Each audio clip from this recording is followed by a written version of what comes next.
Picture this. A man stands outside the gates of Rome, not as a Caesar, not as a king, not as a son of the purple. Behind him, 5,000 exhausted soldiers, their boots cracked, their supply lines stretched across half a continent. Ahead of him, the Eternal City, the most symbolically loaded piece of real estate in human history, and he is going to walk through those gates. Not in a year, not in a season, today. If this is your first time here, subscribe, because what we do here is exactly this. The story's history forgot to make famous. His name was Belisarius, and in the year 536 he did something that simply should not have been possible. To understand what Belisarius accomplished, you have to understand what Rome had become. By the early 500s, the Western Empire had been dead for 60 years, gone, collapsed not with a bang but with a slow, grinding, humiliating fade. The last Western emperor, a boy named Romulus Augustulus, had been deposed in 476 by a Germanic chieftain named Odoacer, and the world had simply moved on. Italy, the heartland, the birthplace of the whole imperial project, now belonged to the Ostrogoths, a people the Romans had once considered barbarians, capable barbarians certainly, organised, even sophisticated, but barbarians nonetheless, sitting on a throne that was not theirs to sit on. In Constantinople, the Emperor Justinian I watched this and felt something he could not let go of. Justinian was not a warrior. He was small, careful, politically brilliant, and deeply obsessed with a single idea, that Rome should be Roman again, that the empire should be whole again. His advisors told him it was impossible. Italy was too far, the Ostrogoths were too strong, the treasury was already strained from wars in the east. Justinian smiled and called for Belisarius. Here is what we know about Belisarius before greatness found him. He was born somewhere in the Balkans, probably in a place called Germania. Not Germany, a small town in what is now Bulgaria. His origins were modest, not slave-born in the literal sense, but far enough from the gilded corridors of Constantinople that his rise should have been statistically impossible. He entered military service young, caught the eye of Justinian when Justinian was still just a powerful general's nephew, and was taken into his household as a personal guardsman. This was the relationship that would define his life. Total loyalty, total devotion. A soldier who lived and died at the pleasure of one man. Some historians have used the word instrument. Justinian's instrument, a weapon the emperor pointed at problems, and there is truth in that framing, but it sells Belisarius badly short, because instruments do not improvise. Instruments do not adapt. They do not look at a crumbling city on the Neapolitan coast with 5,000 men and think, I can take that, I can do this, I can actually do this. By the time Justinian sent him west, Belisarius already had a record. He had crushed the Sassanid Persians at the Battle of Dara in 530, outnumbered, outpositioned, and still he won. He had survived the Nika riots in Constantinople in 532, when the city turned on Justinian and 50,000 people died in a week of fire and blood. Belisarius was the one who walked into the hippodrome and ended it. He had taken North Africa from the Vandals in 533 in a campaign so fast it still reads like fiction. 14 months, an entire kingdom, gone. So when Justinian gave him Italy, Belisarius was not a young man trying to make his name.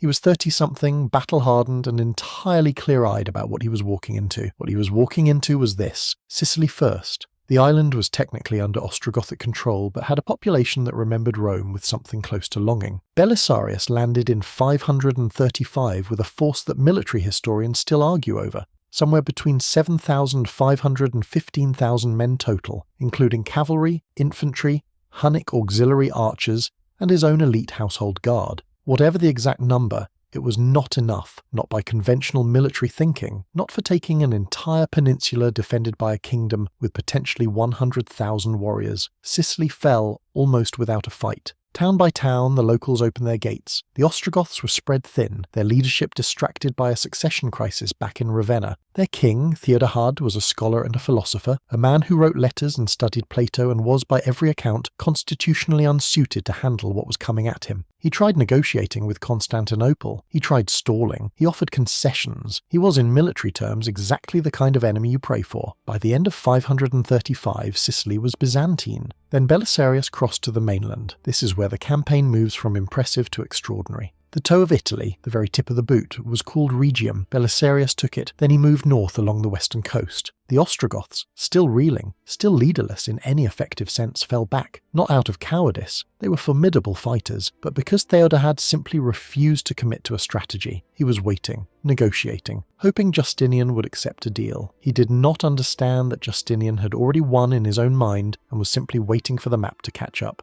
Naples. This was the first real test. Naples in 536 was a walled city with a garrison of Ostrogoths and a population of Romans who were, depending on who you asked, either loyalists or opportunists waiting to see which way the wind blew. The walls were strong. The garrison was dug in. A conventional siege would take months Belisarius did not have, because the longer he sat still in southern Italy, the more time the Goths had to organise, reinforce, and eventually crush him with numbers. He had to take Naples fast. He tried negotiation first, sent envoys into the city, urged the population to open the gates, promised good treatment, promised the full rights of Roman citizens under the new order. The population was divided. Some wanted to submit. Some, particularly the Jewish community who had thriving trade relationships with the Goths, argued for resistance. The garrison argued loudest of all. The gates stayed shut. Belisarius began a siege he could not afford, and then one of his soldiers, accounts differ on who exactly, noticed something. An old aqueduct ran under the walls of Naples, not in use, partially collapsed in places, but in one section, wide enough for a man to crawl through if he took off his armour. What happened next is one of the most cinematic moments in late antique military history, and it is completely real. Belisarius sent 400 soldiers into the aqueduct at night. 400 men in the dark in single file crawling through centuries-old stone with their weapons tied to their backs. No torches, no margin for error. If they were discovered, they died underground and the campaign died with them. They were not discovered. They emerged inside the city, found the wall, climbed it, and in the small hours of the morning opened the gates from the inside. The Byzantine army poured through. The garrison fought back in the streets and there was real bloodshed, real chaos. But it was over before dawn. Naples fell. Belisarius walked through a city his soldiers had just taken by crawling through a pipe, and the road to Rome was open. The Goths executed Theodahad for it.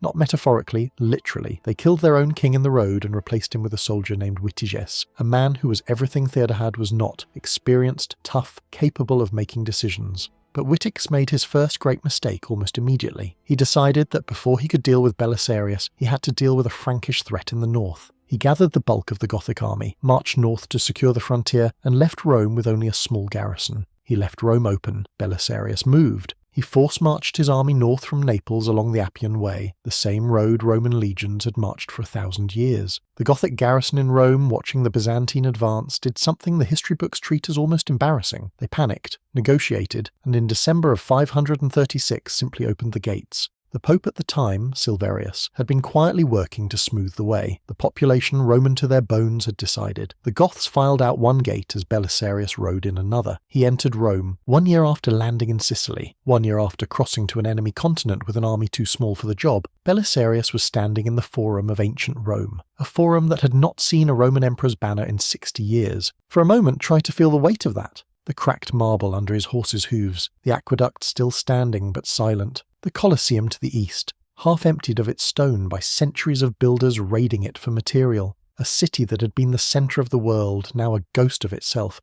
Still enormous, still magnificent in the way ruins can be magnificent. And now, again, theoretically Roman. Belisarius was practical enough to know the danger was not over. It had barely begun. Witiges was coming back, and he was coming back angry, organised and with an army that dwarfed anything Belisarius had in the field. The Gothic king gathered somewhere between 100,000 and 150,000 men. The numbers are debated, but even the conservative estimates are terrifying when you remember Belisarius had somewhere around 5,000 fighting men inside the walls of Rome. 5,000 against 100,000, Belisarius did not evacuate. He did not ask for permission to retreat. He walked the walls of Rome, assessed the defences, ordered his men to repair every section they could, and prepared for a siege that would last more than a year. He sent letters to Justinian asking for reinforcements. He organised food supplies. He drilled his soldiers. He sent cavalry sorties outside the walls to harass Gothic supply lines and remind them that the men inside were not simply waiting to die. The Gothic siege of Rome began in early 537. Witiges built a ring of fortified camps around the city, 14 of them, enormous, designed to starve the city into submission. The road from Naples, Belisarius' supply line, was cut. The aqueducts, the same kind of infrastructure Belisarius had exploited to take Naples, were cut. The city's ancient water mills, which ground the grain that fed the population, stopped. Inside Rome, the situation became desperate, with a speed that would have broken lesser commanders. The civilian population, already underfed, began to suffer. Disease followed hunger, as it always does. The Gothic catapults and ballistae pounded the walls day and night. Witiges launched a massive assault in March of 537, pushing towers and battering rams against multiple sections of walls simultaneously, trying to overwhelm the defenders by forcing them to be everywhere at once. Belisarius was everywhere at once. Contemporary accounts, particularly from his secretary Procopius, who was there and wrote it all down, describe Belisarius as physically present on the walls during assaults, directing fire, repositioning men, personally killing Gothic soldiers who had made it onto the ramparts. This was not the behaviour of a general playing chess from a comfortable tent. This was a man who understood that his soldiers would hold precisely as long as they believed their commander would die with them. The assault failed, the towers were burned, the Gothic army pulled back, the siege ground on, months passed. Reinforcements trickled in from Constantinople, never enough, always late. Belisarius raided constantly, bleeding the Gothic supply lines, forcing Witiges to protect an enormous perimeter he had not fully anticipated needing to defend. The Gothic army, which had come to watch Rome starve, found itself slowly starving alongside it. By late 537, Witiges was negotiating. By March of 538 the siege was over, the Gothic army withdrew. Rome had held, 5,000 men had held Rome against 100,000 for over a year, and the city that Belisarius had walked into so dramatically 16 months earlier was still standing, still his, still flying the banners of Constantinople. This is the part where most stories wrap up neatly. They do not. Belisarius pushed north. He took Mediolanum, the city we now call Milan. He captured Ravenna, the Ostrogothic capital, in 540, trapping Witiges himself and taking him back to Constantinople in chains. And Justinian, watching all of this from his palace across the sea, did the thing that emperors do to generals who become too successful. He recalled him, sent him east, gave him another problem to solve in Persia. Belisarius went, because that was what he did. That was what he had always done. Italy did not stay pacified. It rarely does when empires take it by force and then lose interest. A new Gothic king named Totila eventually pushed back and recaptured much of what Belisarius had won. Justinian sent Belisarius back, older now with fewer resources than before, and the campaign ground on without the clean resolution the 536 miracle had promised. But here is what did not unhappen. Here is what could not be taken back. In 536, a man with 5,000 soldiers and no hereditary right to anything walked into Rome. He walked into a city that had been the definition of civilization for 1,000 years, a city that empires were measured against, a city whose name still carried so much weight that every Germanic king in Europe called himself its heir. And he took it in 12 months. Through ingenuity and nerve and a refusal to accept that the numbers said what the numbers appeared to say, Procopius, writing it all down in real time, struggled to find adequate language. He was not a man given to exaggeration. He later wrote a devastating secret history that tore Justinian and his empress Theodora to pieces. He had no great love of flattery, and even he wrote of Belisarius with something approaching wonder. What does it mean across 15 centuries of distance? Perhaps this: that the gap between what is possible and what appears to be possible is exactly as wide as the person standing in front of it believes it to be. Belisarius looked at Italy and saw a campaign. Everyone else looked at Italy and saw a catastrophe. He was right and they were wrong. And Rome, the eternal city, the impossible prize, is the proof. If this story moved you, leave a like. It genuinely helps more than you know. And if you want more of history's most impossible victories, you know where to find us.